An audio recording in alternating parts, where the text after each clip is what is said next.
Good morning बच्चों। बेटा अपन पढ़ रहे हैं रूस की राजधानी पेट्रोग्राद में फरवरी क्रांति। ठीक है, तो हमने देखा कि किस प्रकार से एक क्रांति हुई, महिलाओं ने भी जो है क्रांति में भाग लिया और जार ने गद्दी छोड़ दी। यहाँ तक हमने देख लिया था और अंतरिम सरकार बन गई रूस में। अब देखो आगे फरवरी के बाद, आज का टॉपिक हमारा रहेगा फरवरी के बाद, यानी फरवरी क्रांति के बाद क्या हुआ। किताब खोलो, देखो अंतरिम सरकार ने सैनिक अधिकारी, भूस्वामी और उद्योगपति प्रभावशाली थे। अंतरिम सरकार में अब जो अंतरिम सरकार बनी उसमें शासन किसके हाथ में आ गया? अंतरिम सरकार में सैनिक अधिकारी जिन्होंने सैनिकों ने भी तो मना कर दिया था ना, डूमा के उसके जार के आदेश का पालन ही नहीं किया था, गोलियां नहीं चलाई थी। तो उसमें जो है सैनिक अधिकारी, भूस्वामी और उद्योगपति इस अंतरिम सरकार में प्रभावशाली हो गए। उनमें उदारवादी और समाजवादी जल्दी से जल्दी निर्वाचित सरकार का गठन चाहते थे। जनसभा करने और संगठन बनाने पर लगी पाबंदी हटा ली गई। हालांकि निर्वाचन का तरीका सब जगह एक जैसा नहीं था, लेकिन पेट्रोग्राद सोवियत की तर्ज पर सब जगह सोवियतें बना ली गई। पेट्रोग्राद में बनी थी ना सोवियत स्थानीय स्वशासन संगठन जो बना था, इस तरह से जो है सब जगह ये सोवियतें बना ली, यानी स्थानीय सभी स्थानों पर अपने अपने जो है संगठन बन गए, संघ बन गए इनके। क्योंकि पहले तो संगठन बनाने पर पाबंदी लगी हुई थी जब जार था, तो अब जो है ये जार पाबंदी हटा ली गई, तो बहुत सारी सोवियतें बन गई। अप्रैल 1917 में बोल्शेविकों के निर्वासित नेता व्लादिमीर लेनिन रूस लौट आए। ये व्लादिमीर लेनिन को हमने पहले भी पढ़ा था। इन्होंने बोल्शेविक दल का गठन किया था और फिर जब वहां पर जो है इस तरह से क्रांति ज्यादा हो गई और अत्याचार बढ़ने लगे और समस्याएं उत्पन्न हुई, तो ये जो है वहां से चले गए थे, रूस छोड़कर चले गए थे। अब अप्रैल 1917 में वो जो बोल्शेविकों के निर्वासित नेता थे इनको निकाल दिया था जार ने। जब ये बोल्शेविक दल बनाकर नेतृत्व कर रहे थे ना, इसलिए जार के खिलाफ, तो अब ये 1917 में वापस आ गए। कौन? लेनिन। ठीक है, व्लादिमीर लेनिन इनका पूरा नाम है और व्लादिमीर लेनिन कौन है? बोल्शेविक दल के नेता है। लेनिन के नेतृत्व में बोल्शेविक 1914 से ही युद्ध का विरोध कर रहे थे। उनका कहना था कि अब सोवियतों को सत्ता अपने हाथों में ले लेनी चाहिए। लेनिन ने बयान दिया कि युद्ध समाप्त किया जाए, इस पे अंडरलाइन कर लो। लेनिन आ गया और लेनिन युद्ध के खिलाफ था। वैसे प्रथम विश्व युद्ध में जो रूस ने भाग लिया था उसके विरोध में रहे थे। और जो सोवियतें बनी हुई थी उन्होंने कहा कि जो है अब सत्ता किसको ले लेनी चाहिए? सोवियतों को ले लेनी चाहिए अपने हाथ में। जो सोवियतें यानी जो संघ बने हुए, जो संगठन बने हुए स्थानीय स्वशासित संगठन, उनको। तो अब लेनिन ने क्या बयान दिया, देखो लेनिन ने बयान दिया कि युद्ध समाप्त किया जाए, 1 नंबर डाल लो इस पे, पहला बयान लेनिन का, युद्ध समाप्त किया जाए 1 नंबर। सारी जमीन किसानों के हवाले की जाए 2 नंबर, और बैंकों का राष्ट्रीयकरण किया जाए, ये 3 नंबर। ये 3 नंबर डाल के तीनों चीजें अलग अलग लाइन में लिखोगे बेटा। ये लेनिन का बयान है जो अप्रैल थीसिस के नाम से जाना जाता है। ठीक है, नंबर 1 युद्ध समाप्त किया जाए। लेनिन ने क्या क्या बयान दिए? नंबर 1 युद्ध समाप्त किया जाए। नंबर 2 सारी जमीन किसानों के हवाले की जाए। जो जमींदारों के पास, सामंतों के पास थी, किसान बेचारे मेहनत करके ऐसे ही रह जाते थे, उनको कोई फायदा नहीं होता था, तो लेनिन ने किया कि सारी जमीन, जो किसान जिस जमीन पे के काम कर रहा है उसी को जमीन दी जाए। और तीसरा है बैंकों का राष्ट्रीयकरण किया जाए। आगे देखो, इन 3 मांगों को लेनिन की अप्रैल थीसिस के नाम से जाना जाता है। इसका इंपॉर्टेंट क्वेश्चन है, अंडरलाइन कर लो, प्रश्न बनेगा यहाँ पर। अप्रैल थीसिस के नाम से किसे जाना जाता है? तो लेनिन ने जो ये बयान दिया और 3 मांगे जो रखी वो अप्रैल थीसिस के नाम से जानी जाती है। अंडरलाइन कर लिए, अप्रैल थीसिस। उन्होंने ये भी सुझाव दिया, उन्होंने किसने? लेनिन ने सुझाव दिया कि अब अपने रेडिकल उद्देश्यों को स्पष्ट करने के लिए बोल्शेविक पार्टी का नाम कम्युनिस्ट पार्टी रख दिया जाए। रेडिकल उद्देश्य क्या थे कि तुरंत समाज में परिवर्तन किया जाए, लोकतंत्र की स्थापना की जाए और नागरिकों को अधिकार दिए जाए, समाज में समानता लाई जाए। ये रेडिकलों का उद्देश्य था। तो अपने रेडिकल उद्देश्यों को स्पष्ट करने के लिए बोल्शेविक पार्टी का नाम क्या रख दिया, कम्युनिस्ट पार्टी रख दिया जाए। बोल्शेविक पार्टी के ज्यादातर लोगों को अप्रैल थीसिस के बारे में सुनकर काफी हैरानी हुई। उन्हें लगता था कि अभी समाजवादी क्रांति के लिए सही वक्त नहीं आया है, इसलिए फिलहाल अंतरिम सरकार को ही समर्थन दिया जाना चाहिए। लेकिन अगले कुछ महीनों की घटनाओं ने उनकी सोच बदल दी। जैसे ही लेनिन ने वो 3 मांगे रखी ना, युद्ध को समाप्त किया जाए 1914 में, सारी जमीन किसानों को दी जाए, बैंकों का राष्ट्रीयकरण किया जाए, ये अप्रैल थीसिस। तो ये जो सुझाव दिए और रेडिकलों का जो उद्देश्य है उसको जो है तुरंत पूरा करने के लिए बोल्शेविक पार्टी का नाम कम्युनिस्ट पार्टी रख दिया जाए। ये किसकी सोच थी, व्लादिमीर लेनिन की। तो इसको जो बोल्शेविक पार्टी की ज्यादातर लोग जो अप्रैल थीसिस के बारे में सुनकर हैरान रह गए कि इतना जल्दी जो है अपना उद्देश्य पूरा करने के लिए और अपनी मांगे मनवाने के लिए हमें इतना जल्दी नहीं करना चाहिए। तो उनको लगा कि हमें जो है अभी लेनिन का साथ न देकर अंतरिम सरकार का ही साथ देना चाहिए। लेकिन कुछ ही महीनों में घटनाओं ने उनकी सोच बदल दी। अंतरिम सरकार का यानी बोल्शेविक पार्टी के जो ज्यादातर लोग थे उन्होंने ही अप्रैल थीसिस की मांगे सुनकर जो है लेनिन का साथ देने का विचार थोड़ा छोड़ दिया और उन्होंने सोचा कि अभी हमें अंतरिम सरकार का ही समर्थन दिया जाना चाहिए। लेकिन क्या हुआ, अगले ही कुछ महीनों में ऐसी घटनाएं हुई जिससे कि जो है इन्होंने अपना ये विचार त्याग दिया कि हमें अंतरिम सरकार का साथ देना चाहिए या लेनिन का। बोल्शेविक पार्टी यानी कम्युनिस्ट पार्टी जिसका नाम रख दिया जाए गया उसका। तो देखो क्या घटनाएं थी वो। गर्मियों में मजदूर आंदोलन और फैल गया। औद्योगिक इलाकों में फैक्ट्री कमेटियां बनाई गई। इन कमेटियों के माध्यम से मजदूर फैक्ट्री चलाने के मालिकों के तौर तरीकों पर सवाल खड़ा करने लगे। मजदूर फैक्ट्री के मालिक जो जिस तरीके से नियम बना रखे थे, मजदूरों के समय से ज्यादा काम लेते थे, जो जो भी असुविधाएं थी उसके लिए जो है सवाल खड़े करने लगी। ट्रेड यूनियनों की तादाद बढ़ने लगी। जो ट्रेड यूनियन यानी संगठन जो बनते थे उनकी तादाद बढ़ने लगी। सेना में सिपाहियों की समितियां बनने लगी। अब देखो मजदूरों की तो यह हालात हो गई कुछ ही समय में कि आंदोलन और फैल गया, कमेटियां बन गई, मजदूर मालिकों के तौर तरीकों पर सवाल खड़े करने लग गए, यानी मजदूर अपनी मांगे करने लगे। ट्रेड यूनियन जो थी मजदूरों की यूनियन संघ वो भी बढ़ने लग गए। ये तो मजदूरों के हालात। और सेना में क्या हुआ, सेना में सिपाहियों की समितियां बनने लगी। जून में लगभग 500 सोवियतें समझ गए ना, वो स्थानीय स्वशासी संगठन जो अलग अलग स्थानों पर अलग अलग संगठन बन गए। सोवियतों ने अखिल रूसी सोवियत कांग्रेस में अपने प्रतिनिधि भेजे। जैसे जैसे अंतरिम सरकार की ताकत कमजोर होने लगी, बोल्शेविकों का प्रभाव बढ़ने लगा। अब इन सब से सिपाहियों की समितियां बनने लगी, मजदूरों के संगठन बन गए, ये सारे। ये जून में लगभग 500 सोवियतों ने संगठन जो थे वो स्थानीय स्वशासन के, उन्होंने अखिल रूसी सोवियत कांग्रेस में अपने प्रतिनिधि भेजे। ठीक है, अपनी मांगे रखी। लेकिन जो है अंतरिम सरकार की ताकत क्या होने लगी, जैसे जैसे कमजोर होने लगी, बोल्शेविकों का प्रभाव बढ़ने लगा। सरकार असंतोष को दबाने के लिए सख्त कदम उठाने लगी। जैसे मजदूरों में सिपाहियों में असंतोष हुआ ना, तो अंतरिम सरकार उसको दबाने के लिए सख्त कदम उठाने लगी। सरकार ने फैक्ट्रियां चलाने की मजदूरों द्वारा की जा रही कोशिशों को रोकना सरकार ने फैक्ट्रियां चलाने की मजदूरों द्वारा की जा रही कोशिशों को रोकना और मजदूरों के नेताओं को गिरफ्तार करना शुरू कर दिया।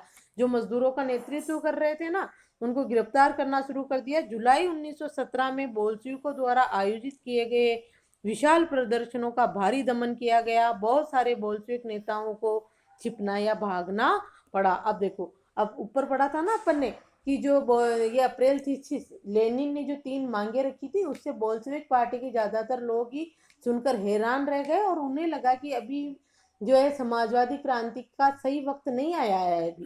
अभी हमें इतना जल्दी ऐसा नहीं करना चाहिए, इसलिए हमें अंतरिम सरकार का ही साथ देना चाहिए। ये बोल्शेविक लेनिन के साथ के जो नेता थे उन्होंने ये सोचा। लेकिन आने वाले समय में ये सब घटनाएं हुई कि मजदूरों ने संगठन बनाए, अपनी मांगे रखी, सैनिकों ने सेना में सिपाहियों की समितियां बन गई और वो सरकार के सामने मांगे रख रही थी, तो सरकार ने उनकी मांगे पूरी करने के बजाय क्या कर दिया, नेताओं को और उनको गिरफ्तार करना शुरू कर दिया। उनकी मांगों को, उनके आवाज को दबाने के लिए दबाना शुरू कर दिया। और जो बोल्शेविकों द्वारा आयोजित किए गए विशाल प्रदर्शन और भारी प्रदर्शनों का जो भी दमन किया गया और बोल्शेविक नेताओं को भी गिरफ्तार कर लिया। बोल्शेविक ने इस तरह से मांगे न मानकर गिरफ्तार करे, जिससे जो है उनकी सोच बदल गई कि नहीं, हमें अंतरिम सरकार का साथ न देके बोल्शेविक पार्टी का ही यानी लेनिन का ही साथ देना चाहिए, क्योंकि सरकार दमन कर रही थी उनका।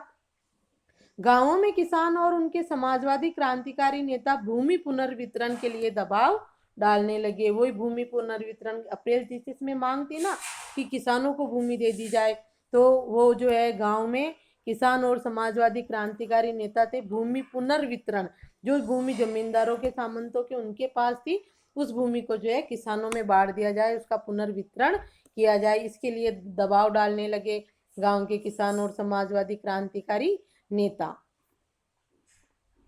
अब समाजवादी क्रांति का वक्त आ गया, क्योंकि पहले तो बोल्शेविक दल के नेता ही ये मानते थे कि अभी समाजवादी क्रांति का सही वक्त नहीं है, इसलिए उन्होंने अंतरिम सरकार का साथ दिया। लेकिन जब अंतरिम सरकार की गतिविधियां देखी इस पैराग्राफ में कि मजदूरों का, सिपाहियों का उन्होंने दमन किया, तो अब जो है समाजवादी क्रांतिकारी नेता आगे आकर जो है क्रांति करने लगे।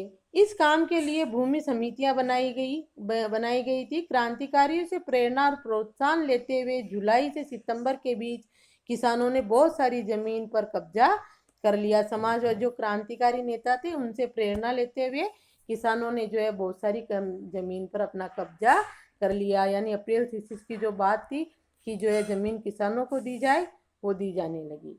जुलाई के दिन 17 जुलाई 1917 को बोल्शेविक समर्थन प्रदर्शनकारियों पर सेना द्वारा गोलीबारी का दृश्य। ये अंतरिम सरकार ने उन पर जो है बोल्शेविक समर्थन लोग जो प्रदर्शन कर रहे थे उन पे गोलियां चला दी। दमन किया था ना, पहले हमने पढ़ा था।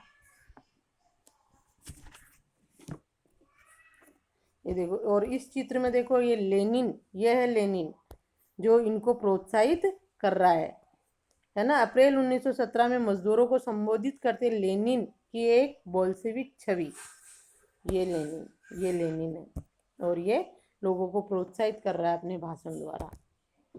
आगे देखो, तो ये स्थिति थी किसके बाद, फरवरी के बाद। फरवरी के बाद ऐसी स्थिति बन गई। अब देखो, फरवरी से कहाँ तक पढ़ लिया अपन ने, जुलाई 1917 में बोल्शेविकों द्वारा आयोजित किए गए विशाल प्रदर्शनों का उन्होंने दमन कर दिया। और जुलाई के बाद अगस्त सितंबर में गांवों में किसानों और समाजवादी ने क्रांतिकारी नेताओं ने जो है भूमि पर अपना कब्जा कर लिया। युद्ध अभी समाप्त नहीं हुआ। अप्रैल 30 की पहली मांग क्या थी, युद्ध समाप्त किया जाए, ये दूसरी मांग पूरी हो रही। तो ये फरवरी के बाद का पढ़ा अपन ने कि जैसे फरवरी में क्रांति हुई, जार ने गद्दी छोड़ दी और शासन किसके हाथ में आ गया था, अंतरिम सरकार के हाथ में। और अंतरिम सरकार में कौन थे, सैनिक अधिकारी, भूस्वामी और उद्योगपति, ये लोग प्रभावशाली थे, इनकी थी सरकार। तो इन्होंने जो है फिर व्लादिमीर लेनिन आ गया था अप्रैल 1917 में। फरवरी में तो ये था ही, अंतरिम सरकार बनी थी, ठीक है। और अप्रैल 1917 में लेनिन वापस आ गया और उसने जो है ये अप्रैल 30 की मांगे रख दी। बोल्शेविक पार्टी का नाम कम्युनिस्ट पार्टी रख दिया गया। पहले बोल्शेविक दल के नेताओं ने उसका साथ नहीं दिया, लेकिन फिर ये घटनाएं हुई कि मजदूरों ने संघ बनाए, मजदूरों सिपाहियों की मांग अंतरिम सरकार ने नहीं मानी, तो अब बोल्शेविक दल के नेता भी समाजवादी क्रांति के लिए आगे आ गए, ठीक है। इस तरह से अप्रैल 30 की एक मांग हुई, इसमें किसानों को जो है जमीन का बंटवारा किया गया। अब देखो अब क्या होता है, जुलाई में हुआ ही था ये 1917, जुलाई अगस्त सितंबर में हुआ होता। अब देखो किसानों ने अपनी जमीन ली थी अगस्त सितंबर तक। अक्टूबर 1917 की क्रांति, अब अक्टूबर 1917 में और ज्यादा क्रांति हो गई। कैसे हुआ देखो, जैसे जैसे अंतरिम सरकार और बोल्शेविकों के बीच टकराव बढ़ता गया। अंतरिम सरकार में कौन थे वो आपको पता कर रखना होगा, सैनिक अधिकारी, भूस्वामी और उद्योगपति प्रभावशाली थे, यही नेता बने बैठे थे अंतरिम सरकार के। जैसे जैसे अंतरिम सरकार और बोल्शेविकों के बीच टकराव बढ़ता गया, लेनिन को अंतरिम सरकार द्वारा तानाशाही थोप देने की आशंका दिखाई देने लगी। लेनिन को लगा कि इस तरह तो अंतरिम सरकार अपनी तानाशाही सौंप देगी, वो भी जार निकोलस की तरह तानाशाह हो जाएगी, किसी की बात नहीं सुनेगी, अपनी मनमर्जी करेगी। सितंबर से उन्होंने सरकार के खिलाफ विद्रोह के बारे में चर्चा शुरू कर दी। सेना और फैक्ट्री सोवियतों में मौजूद बोल्शेविकों को इकट्ठा किया। वो पहले अपन ने फरवरी में देखा था, किसकी मांगे नहीं मानी थी, वही थी ना, सेना में सिपाहियों की और मजदूरों की तो बनी थी समितियां, फरवरी के बाद वाले में दूसरे पैराग्राफ में हमने देखा था। तो अब जो है लेनिन ने क्या किया, 16 अक्टूबर 1917 को लेनिन ने पेट्रोग्राड सोवियत और बोल्शेविक पार्टी को सत्ता पर कब्जा करने के लिए राजी कर लिया। नहीं, और सितंबर में तो सरकार के खिलाफ विद्रोह के बारे में चर्चा शुरू कर दी और सेना और फैक्ट्री सोवियतों के मजबूत बोल्शेविकों को इकट्ठा किया। जो सेना और फैक्ट्री के जो सोवियत थे, सोवियत यानी वो स्थानीय स्वशासन संगठन, जो कारखानों के मजदूर वगैरह थे वो, और सैनिकों को, इनको जो है बोल्शेविकों को जो इकट्ठा किया अपने बोल्शेविक दल में, इनको शामिल किया। किसने? व्लादिमीर लेनिन ने। 16 अक्टूबर 1917 को लेनिन ने पेट्रोग्राड सोवियत, पेट्रोग्राड में जो स्थानीय स्वशासन संगठन था वो, और बोल्शेविक पार्टी को सत्ता पर कब्जा करने के लिए राजी कर लिया। सत्ता पर कब्जे के लिए लियोन ट्रॉट्स्की, अंडरलाइन कर लो इस पे, सत्ता पर कब्जा के लिए लियोन ट्रॉट्स्की के नेतृत्व में सोवियत की ओर से एक सैनिक क्रांतिकारी समिति का गठन किया गया। इस बात का खुलासा नहीं किया गया कि योजना को किस दिन लागू किया जाएगा। देखो इधर तो लेनिन ने ये कर लिया, बोल्शेविक पार्टी को सत्ता पर कब्जा करने के लिए राजी कर लिया, और सत्ता पर कब्जा के लिए लियोन ट्रॉट्स्की के नेतृत्व में सोवियत की ओर से एक सैनिक क्रांतिकारी समिति का गठन किया गया। जो समिति बनाई गई उसका जो है अध्यक्ष कौन था? Leon Trotsky. इस बात का खुलासा नहीं किया गया कि योजना किस दिन लागू की जाएगी। आगे देखो, लियोन ट्रॉट्स्की पे भी अंडरलाइन कर लेना, नेतृत्व में सोवियत की ओर से, किसकी ओर से? सोवियत की ओर से। और इसमें भी आपके 16 अक्टूबर 1917 को लेनिन ने पेट्रोग्राड सोवियत और बोल्शेविक पार्टी को सत्ता के लिए राजी कर लिया था, और सत्ता के कब्जे के लिए जो है लियोन ट्रॉट्स्की के नेतृत्व में सोवियत की ओर से, ठीक है, ये सोवियत का था। आगे देखो, 24 अक्टूबर को विद्रोह शुरू हो गया। विद्रोह कब शुरू हुआ? 24 अक्टूबर को, यानी अक्टूबर क्रांति कब से शुरू हो गई? 24 अक्टूबर से। संकट की आशंका को देखते हुए प्रधानमंत्री केरेंस्की, प्रधानमंत्री कौन था? अंडरलाइन करो इस पे भी, केरेंस्की, अंतरिम सरकार का। केरेंस्की सैनिक टुकड़ियों को इकट्ठा करने शहर से बाहर चले गए। तड़के यानी सुबह ही सरकार के वफादार सैनिकों ने 2 बोल्शेविक अखबारों के दफ्तरों पर घेरा डाल दिया। टेलीफोन और टेलीग्राफ दफ्तरों पर नियंत्रण प्राप्त करने और विंटर पैलेस की रक्षा करने के लिए सरकार समर्थक सैनिकों को रवाना कर दिया गया। पलक झपकते ही क्रांतिकारी समिति ने भी अपने समर्थकों को आदेश दे दिया कि सरकारी कार्यालयों पर कब्जा देखो, ये क्रांति शुरू हो गई, और ये सब किसने किया? संकट की आशंका को देखते हुए प्रधानमंत्री केरेंस्की, प्रधानमंत्री किसका था? अंतरिम सरकार का, ठीक है, इस पे अंडरलाइन कर लो, या अंतरिम सरकार लिख लो, ये अंतरिम सरकार की कार्यवाही, ये जो इस पे अंडरलाइन करो, प्रधानमंत्री केरेंस्की अंतरिम सरकार का था ये, और ये सरकार की कार्यवाही की, उसने सैनिक टुकड़ियों को इकट्ठा करने शहर से बाहर चला गया केरेंस्की तो, और तड़के ही जो है उसके वफादार सैनिकों, तड़के यानी सुबह ही 2 बोल्शेविक अखबारों के दफ्तरों पर घेरा डाल दिया, एक क्रांति की शुरुआत। और ये किसका कार्यवाही थी? अंतरिम सरकार की। सरकार समर्थक सैनिकों को रवाना कर दिया विंटर पैलेस की रक्षा करने के लिए। पलक झपकते ही क्रांतिकारी समिति ने भी अपने समर्थकों को आदेश दे दिया। क्रांतिकारी जो समिति बनी हुई थी उसकी, लेनिन की, है ना, वो आदेश दिया कि सरकारी कार्यालयों पर कब्जा कर ले। अंडरलाइन कर लो बेटा, यहाँ तक का जो था आपके सैनिकों का समर्थन था, यहाँ तक तो अंतरिम सरकार की कार्यवाही क्रांति में उन्होंने कर दिया, और यहाँ से उसकी लेनिन की। पलक झपकते ही क्रांतिकारी समिति ने भी अपने समर्थकों को आदेश दे दिया कि सरकारी कार्यालयों पर कब्जा कर ले। वो बचा रहे थे, ये कर रहे थे ना अंतरिम सरकार के लोग, तो जो है ये क्रांतिकारी जो समिति बनी हुई थी लेनिन के नेतृत्व में, उसने अपने समर्थकों को कह दिया कि सरकारी कार्यालयों पर कब्जा कर ले। उसी दिन अरोरा नामक युद्धपोत ने विंटर पैलेस पर बमबारी शुरू कर दी। इस पे भी अंडरलाइन करो। उसी दिन अरोरा नामक एक युद्धपोत था, युद्धपोत ने विंटर पैलेस पर बमबारी शुरू कर दी। अन्य युद्धपोतों ने नेवा, नेवा क्या थी, वो नदी जिसके बाएं किनारे पर कौन थे, मजदूर वगैरह, दाएं किनारे पर ये थे विंटर पैलेस और ये स्थान थे ना मान जाने माने लोगों के, नेवा नदी के नेवा नदी के दाएं तट पर थे मजदूरों के क्वार्टर, और ये बाएं किनारे पर जो है ड्यूमा थी और फैशनेबल इलाके विंटर पैलेस ये थे। तो देखो अब क्या करते हैं कि जो है सरकारी कार्यालयों को कब्जे में ले ले और मंत्रियों को गिरफ्तार कर ले। ये कह दिया किसने, लेनिन की सरकार ने। बोल्शेविक दल की जो क्रांतिकारी समिति बनी हुई थी उसने मंत्रियों को गिरफ्तार कर ले। उसी दिन अरोरा नामक युद्धपोत ने विंटर पैलेस पर बमबारी शुरू कर दी। अरोरा नामक एक युद्धपोत था, उसने विंटर पैलेस पर। अन्य युद्धपोतों ने नेवा के रास्ते में आगे बढ़ते हुए विभिन्न सैनिक ठिकानों को अपने नियंत्रण में ले लिया। वो जो स्थान नेवा नदी के दाएं किनारे पे थे सैनिक नियंत्रण के, गेरिसियस शहर जो कहते थे ना उनको, वो जो है उनको नियंत्रण में ले लिया। शाम ढलते ढलते पूरा शहर क्रांतिकारी समिति के नियंत्रण में आ चुका था और मंत्रियों ने आत्मसमर्पण कर दिया था। मंत्री काय के, अंतरिम सरकार के जो मंत्री थे वो सैनिक तानाशार उद्योगपति वगैरह, उन्होंने आत्मसमर्पण कर दिया। पेट्रोग्राद में अखिल रूसी सोवियत कांग्रेस की बैठक हुई। उन्होंने जो ये बैठक संघ बना रखा था अखिल रूसी सोवियत कांग्रेस, उसकी बैठक हुई जिसमें बहुमत ने बोल्शेविकों की कार्यवाही का समर्थन किया। अब बैठक हुई उन लोगों की नेताओं की, उसमें जो बहुमत किसके समर्थन में आया, बोल्शेविकों के समर्थन में की कार्यवाही का समर्थन किया कि हमें जो है ऐसी सरकार चाहिए।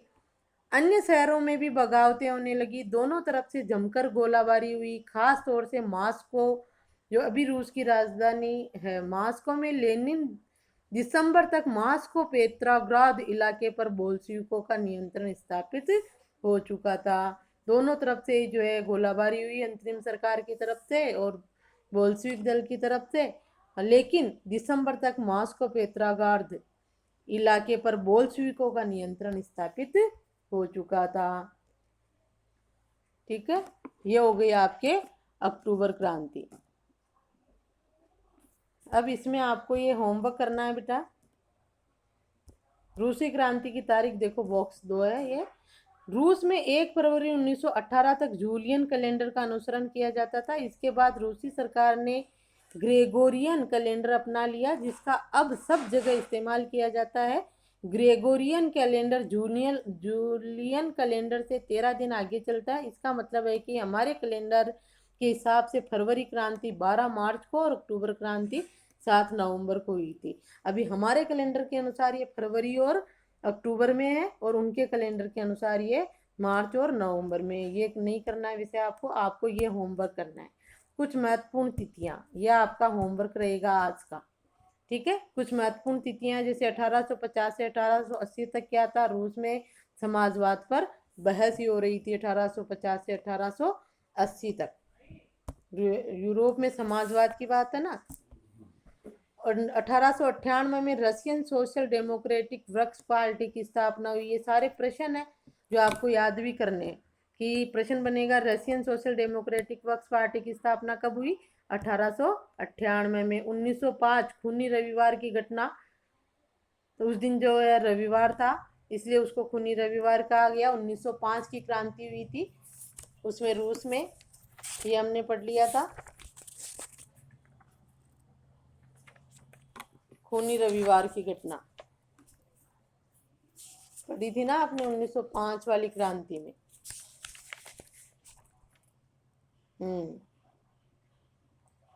तो जिस दिन क्रांति हुई काफी जो है खून खराबा हुआ उस दिन रविवार का दिन था, इसलिए उसको जो है वो ना 100 से ज्यादा मजदूर मारे गए, 300 से अधिक घायल हो गए। उथल पुथल का समय 1905 की क्रांति, इस टॉपिक में है ये खूनी रविवार। ये मैंने आपको होमवर्क भी दिया है कि खूनी रविवार की घटना क्या है,